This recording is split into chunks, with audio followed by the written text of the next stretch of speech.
국민 여론조를 왜 합니까? 군이. 정치관이었죠. 법으로 금지되어 있습니다. 그러니까 이제 보수를 계속 안보 하는데 국가 안보가 아니라 정권, 자신들의 안보, 자신들의 안위를 챙긴 거예요. 예, 그걸 다 종북이라는 단어로 묶어서 군이 정치 개입하게 했는데 문건도 나왔는데 결재도 했는데 지시도 했는데 구속이 안 되는 게 많이 되나요? 예. 네, 심지어 어제 발표에서는요. 2013년에 첫 조사했을 때 김관진 전 장관이 방해했던 내용까지도 나왔는데요. 관련해서 수사를 열심히 하려고 했던 헌병 수사관을 질책하고 수사팀에서 제외했다라는 내용도 있었습니다. 그러니까요. 예. 이게 이제 군이 정치에 개입하면 안 된다고 수사하려고 했더니 하지 말라고 한 거 같잖아요. 국방장관이.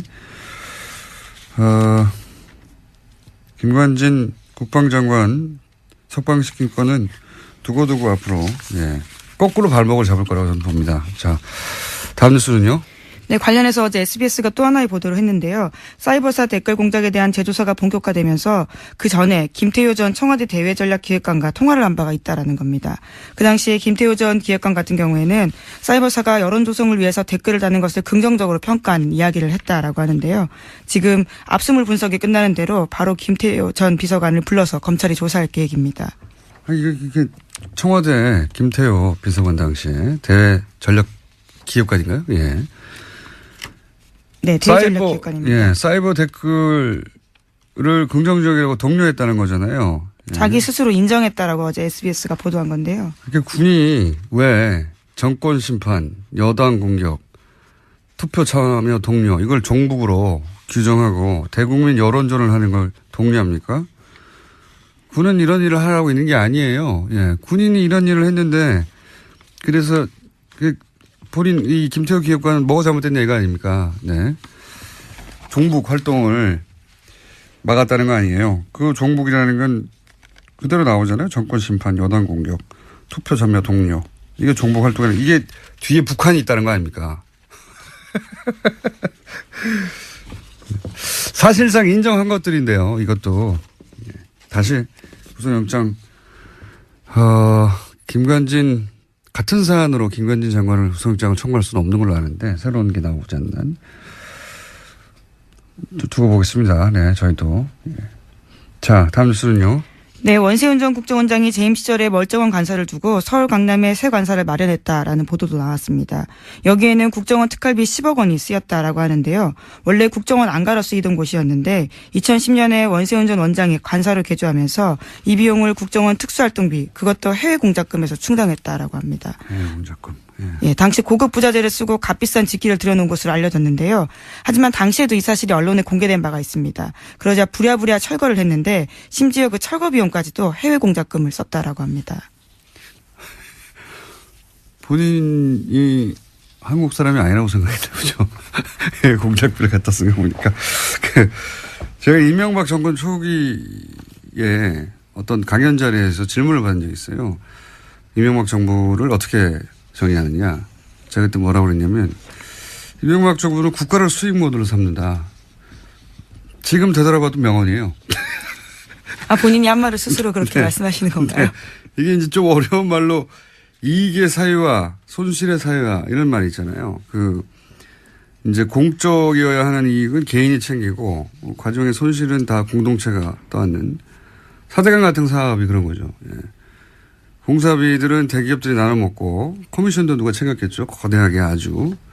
근데 이제 강 오염되고 죽고 하는 거는 국민들한테 떠넘겨져 있는 거 아닙니까? 근데 이명박 정부는 여기 더해서 그 비용의 세금화, 그 범법의 합법화 이런 것까지 더해집니다. 왜냐하면은 자원회계 같은 사업을 보시면 다 합법의 틀을 쓰고 있어요. 절차적으로는. 절차적으로 합법의 틀을 쓰고 있고 또 그 돈은 다 세금으로 하는 거거든요. 자기 돈을 가지고 하는 게 아니에요. 다 세금으로 하고 합법의 틀을 쓰고 있는데 그 이익은 이제 누군가가 챙겨가고 피해는 국민이 안게 되는 자원광물공사 이명박 정부 때 말도 안 되는 이건 사기다 싶은 그런 투자로 결국은 자본 잠식을 해서 망하게 생겼어요. 우리나라 정도의 경제 규모, 우리나라 정도의 경제 형편에서 공사가 망한다는 건 상상할 수 없는 겁니다. 예. 나라가 뒷받침하는 공사가 지금 망하게 생겼는데 이 어려운 걸 이명박 정부에서 해낸 거예요. 그 어려운 걸요. 굉장히 어려운 일이거든요.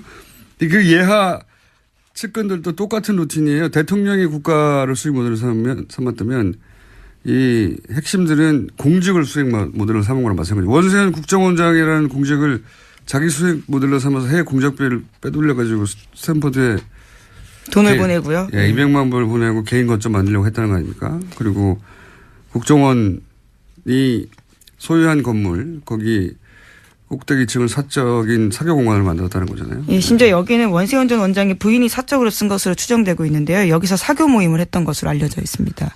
매우 이명박적이에요, 이 사건은. 예, 매우 이명박적이다. 굉장히 어울립니다. 이런 사건 없었으면 섭섭할 뻔했어요. 예. 근데 이제 지금까지 밝혀진 것만 해도 제가 이런 이야기를 들은 건 몇 년 전이거든요. 예. 저 정도가 들은 것도 몇 년 전이기 때문에, 예. 본격적인 수사가 이루어지면 훨씬 더 많이 나올 거라고 봅니다. 그때는 이런 이야기를 해도 아무도 믿지는 않았었는데, 예. 당 오염되고 죽고 하는 거는 국민들한테 떠넘겨져 있는 거 아닙니까? 근데 이명박 정부는 여기 더해서 그 비용의 세금화, 예. 그 범법의 합법화 이런 것까지 더해집니다. 왜냐하면은 자원회계 같은 사업을 보시면 다 합법의 틀을 쓰고 있어요. 절차적으로는 합법의 틀을 쓰고 있고 또 그 돈은 다 세금으로 하는 거거든요. 자기 돈을 가지고 하는 게 아니에요. 다 세금으로 하고 합법의 틀을 쓰고 있는데 그 이익은 이제 누군가가 챙겨가고 피해는 국민이 안게 되는 자원광물공사 이명박 정부 때 말도 안 되는 이건 사기다 싶은 그런 투자로 결국은 자본 잠식을 해서 망하게 생겼어요. 우리나라 정도의 경제 규모, 우리나라 정도의 경제 형편에서 공사가 망한다는 건 상상할 수 없는 겁니다. 예. 나라가 뒷받침하는 공사가 지금 망하게 생겼는데 이걸 국민 여론전을 왜 합니까? 군이. 정치관이었죠. 법으로 금지되어 있습니다. 그러니까 이제 보수를 계속 안보 하는데 국가 안보가 아니라 정권, 자신들의 안보. 자신들의 안위를 챙긴 거예요. 예, 그걸 다 종북이라는 단어로 묶어서 군이 정치 개입하게 했는데 문건도 나왔는데 결재도 했는데 지시도 했는데 구속이 안 되는 게 말이 되나요? 예. 네, 심지어 어제 발표에서는요. 2013년에 첫 조사했을 때 김관진 전 장관이 방해했던 내용까지도 나왔는데요.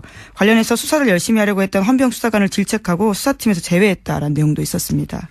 그러니까요. 예, 이게 이제 군이 정치에 개입하면 안 된다고 수사하려고 했더니 하지 말라고 한 거 같잖아요. 국방장관이. 김관진 국방장관 석방시킨 건은 두고두고 앞으로 예, 거꾸로 발목을 잡을 거라고 저는 봅니다. 자, 다음 뉴스는요. 네, 관련해서 어제 SBS가 또 하나의 보도를 했는데요. 사이버사 댓글 공작에 대한 재조사가 본격화되면서 그 전에 김태효 전 청와대 대외전략기획관과 통화를 한 바가 있다라는 겁니다. 그 당시에 김태효 전 기획관 같은 경우에는 사이버사가 여론 조성을 위해서 댓글을 다는 것을 긍정적으로 평가한 이야기를 했다라고 하는데요. 지금 압수물 분석이 끝나는 대로 바로 김태효 전 비서관을 불러서 검찰이 조사할 계획입니다. 이게 청와대 김태효 비서관 당시에 대외전략기획관인가요? 예. 네, 대외전략기획관입니다. 예, 사이버 댓글을 긍정적이라고 독려했다는 거잖아요. 예. 자기 스스로 인정했다라고 어제 SBS가 보도한 건데요. 그러니까 군이 왜 정권 심판, 여당 공격, 투표 참여 독려 이걸 종북으로 규정하고 대국민 여론전을 하는 걸 독려합니까? 군은 이런 일을 하라고 있는 게 아니에요. 예, 군인이 이런 일을 했는데 그래서 본인 이 김태호 기획관은 뭐가 잘못됐냐 이거 아닙니까? 네. 하지만 당시에도 이 사실이 언론에 공개된 바가 있습니다. 그러자 부랴부랴 철거를 했는데 심지어 그 철거 비용까지도 해외 공작금을 썼다라고 합니다. 본인이 한국 사람이 아니라고 생각했나 보죠. 해외 공작비를 갖다 쓴 거 보니까. 제가 이명박 정권 초기에 어떤 강연 자리에서 질문을 받은 적이 있어요. 이명박 정부를 어떻게 정의하느냐. 제가 그때 뭐라고 그랬냐면 이명박 정부는 국가를 수익 모드로 삼는다. 지금 되돌아봐도 명언이에요. 아, 본인이 한 말을 스스로 그렇게 네. 말씀하시는 건가요? 네. 이게 이제 좀 어려운 말로 이익의 사유와 손실의 사유와 이런 말이 있잖아요. 이제 공적이어야 하는 이익은 개인이 챙기고 과정의 손실은 다 공동체가 떠안는 사대강 같은 사업이 그런 거죠. 예. 공사비들은 대기업들이 나눠 먹고 커미션도 누가 챙겼겠죠. 거대하게 아주. 근데 이제 종북 활동을 막았다는 거 아니에요. 그 종북이라는 건 그대로 나오잖아요. 정권 심판, 여당 공격, 투표 참여 동료. 이게 종북 활동이라는 이게 뒤에 북한이 있다는 거 아닙니까? 사실상 인정한 것들인데요. 이것도 다시 구속영장 김관진 같은 사안으로 김관진 장관을 구속영장을 청구할 수는 없는 걸로 아는데 새로운 게 나오지 않는 두고 보겠습니다. 네, 저희도. 자, 다음 뉴스는요. 네, 원세훈 전 국정원장이 재임 시절에 멀쩡한 관사를 두고 서울 강남에 새 관사를 마련했다라는 보도도 나왔습니다. 여기에는 국정원 특활비 10억 원이 쓰였다라고 하는데요. 원래 국정원 안가로 쓰이던 곳이었는데 2010년에 원세훈 전 원장이 관사로 개조하면서 이 비용을 국정원 특수활동비 그것도 해외 공작금에서 충당했다라고 합니다. 해외 공작금. 예, 당시 고급 부자재를 쓰고 값비싼 직기를 들여놓은 것으로 알려졌는데요.